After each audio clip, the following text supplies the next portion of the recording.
ढेर कर दिया और अब ईरान को अपना राष्ट्रपति और विदेश मंत्री गंवाना पड़ा। अमेरिका और इजराइल से ईरान की दुश्मनी के चलते साजिश की कई थ्योरी एक साथ चल रही है, क्योंकि मामला ईरान के राष्ट्रपति इब्राहिम रईसी से जुड़ा है। वो नेता जो आने वाले दिनों में ईरान का सर्वोच्च नेता बनने वाला था। इसी अहमियत के चलते ईरान ही नहीं, सारी दुनिया इस हादसे को बारीकी से देख रही है कि वो एक काफी बड़े दावेदार थे जो खमेनी साहब को सक्सीड करने के लिए जी। लेकिन दूसरा जो मेन एक और दावेदार हैं वो है उनके खुद के लड़के, दूसरे लड़के मुस्तफा खमेनी जी। तो वो उनका भी है, लेकिन जहाँ तक सुनने में ये आया है कि जो सुप्रीम लीडर हैं वो ये नहीं चाहते कि किसी तरह डायनेस्टिक रूल बने, वो उसको एंटी इस्लामिक मानते हैं। तो ये शायद एक चीज है, लेकिन अब उसके अलावा और भी 2-3 लोग हैं जो लाइन ऑफ सक्सेशन में है और वहाँ का बड़ा कॉम्प्लिकेटेड सिस्टम है। लेकिन जो भी बनेगा वो उसको जो है खमैनी जो सुप्रीम लीडर का बड़ा कॉन्फिडेंट होना बड़ा जरूरी है।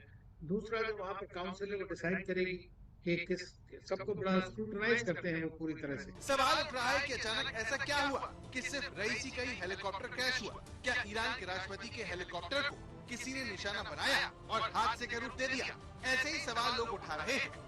एक्स की ये पोस्ट देखिए जिसमें रईसी के हेलीकॉप्टर को उड़ाने के दावे हो रहे हैं। इस आशंका की सबसे बड़ी वजह ईरान और इजराइल की दुश्मनी।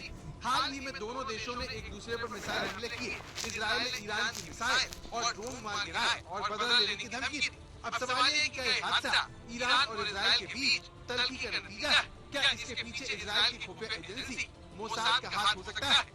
एक खबर ये भी आ रही थी कि शुरू में इसकी जो इस बारे में जिसने भी बात की सबसे पहले मोसाद को सोर्स माना जा रहा था, लेकिन मैं समझता हूँ कि ये शायद हो सकता है। और आपने अजरबैजान का जो जिक्र किया है, वहाँ पर इजराइल और अजरबैजान की और टर्की की काफी मिली जुली वो है, लेकिन टर्की ने इधर ईरान के साथ भी बहुत अच्छे दोस्ताना ताल्लुकात हैं और सब एजेंसीज एक दूसरे पर निगाह रखती हैं। तो जहाँ तक मुझे लगता है कि इस वक्त शायद ये है कि ये पायलट की गलती हो सकती है, टेक्निकल फेल्योर भी हो सकता है, लेकिन 1% चांस ये भी है कि शायद है कि दूसरी इंटेलिजेंस एजेंसी ने कैरी आउट किया हो। ईरान के राष्ट्रपति इब्राहिम रईसी अजरबैजान से सटी सीमा पर एक डैम का उद्घाटन करने गए थे। वहाँ से वो लौट रहे थे। बड़ी बात यह है कि इजराइल और अजरबैजान एक दूसरे से खुफिया जानकारी साझा करते हैं। ईरान और अजरबैजान दोनों शिया मुल्क होने के बावजूद एक दूसरे के प्रति कड़वाहट रखते हैं। इसके अलावा इजराइल की खुफिया एजेंसी मोसाद अपने दुश्मनों को मारने के लिए मशहूर है। ईरान में घुसकर उसने कई ऑपरेशन को अंजाम दिया है। हाल में जिस तरह से ईरान और इजराइल जंग के करीब आए, उसके बाद से मोसाद पर सवाल उठ रहे हैं और ईरान के समर्थक संगठनों ने चेतावनी देना भी शुरू कर दिया है। हसन नसरुल्लाह के बेटे ने इजराइल को धमकी देते हुए कहा कि हेलीकॉप्टर क्रैश में अगर इजराइल का हाथ सामने आया तो वो दुनिया का नक्शा बदल देंगे। ईरान से जुड़े आतंकवादी संगठन ही नहीं, चीन जैसे उसके करीबी दोस्त रईसी की मौत को शक की नजर से देखते हैं। ग्लोबल टाइम्स की रिपोर्ट के अनुसार कई एक्सपर्ट्स का मानना है कि राष्ट्रपति रईसी के साथ हुए हादसे का कारण निर्धारित कर पाना मुश्किल है। इसके लिए सिर्फ कोहरे को जिम्मेदार नहीं मान सकते। घरेलू और अंतर्राष्ट्रीय स्तर पर ईरान जिस तरह की परिस्थितियों का सामना कर रहा है, ऐसे में कुछ भी कह पाना मुश्किल है। शंघाई इंटरनेशनल स्टडीज यूनिवर्सिटी के मिडिल ईस्ट स्टडीज इंस्टीट्यूट के प्रोफेसर लियू झोंगमिन ने कहा कि इजराइल के साथ ईरान के तनावपूर्ण संबंध और हाल की घटनाओं से दोनों के बीच दूरियां और ज्यादा हो गई। वहीं ईरानी परमाणु वैज्ञानिक मोहसिन फखरीजादे की हत्या जैसी घटनाओं ने रईसी की मौत किसी साजिश की गुंजाइश छोड़ दी। ईरान के राष्ट्रपति की मौत में मोसाद का हाथ है या नहीं, इसके बारे में कुछ कहा नहीं जा सकता, लेकिन मोसाद को लेकर ईरान का संदेह मध्य पूर्व अस्थिरता का कारण बन सकता है, जिसे टालना दुनिया के लिए सबसे बड़ी चुनौती साबित होगा। बड़ी बात यह है कि इजराइल अभी तक आतंकवादियों को निशाना बनाया है, लेकिन अभी तक उसकी तरफ से दुश्मन देश के बड़े नेता की हत्या में हाथ सामने नहीं आया। इसके बावजूद सवाल उठ रहे हैं, जैसे कोहरे को लेकर स्थानीय लोगों के हवाले से दावा किया गया कि वो अचानक से आया, क्या ये मौसम बनाया गया?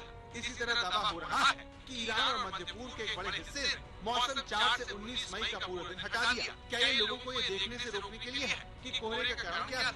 ईरान और इजराइल के बीच मिसाइल हमलों से तनाव अब भी कम नहीं हुआ कि अचानक ईरान के राष्ट्रपति की मौत से शांति की कोशिशों को झटका लगा।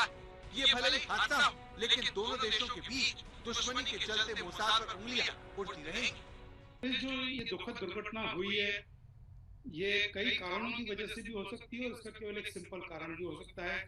जैसे कि हम सभी जानते हैं बेल 212 एयरक्राफ्ट काफी पुराने हैं, 1960 के बने हुए हैं और इन हेलीकॉप्टर्स के लिए मेंटेनेंस काफी इंपॉर्टेंट होती है। जी ईरान इस मेंटेनेंस प्रॉब्लम से काफी समय से जूझ रहा है क्योंकि उसके ऊपर यूएस के सैंक्शंस लगे हुए हैं।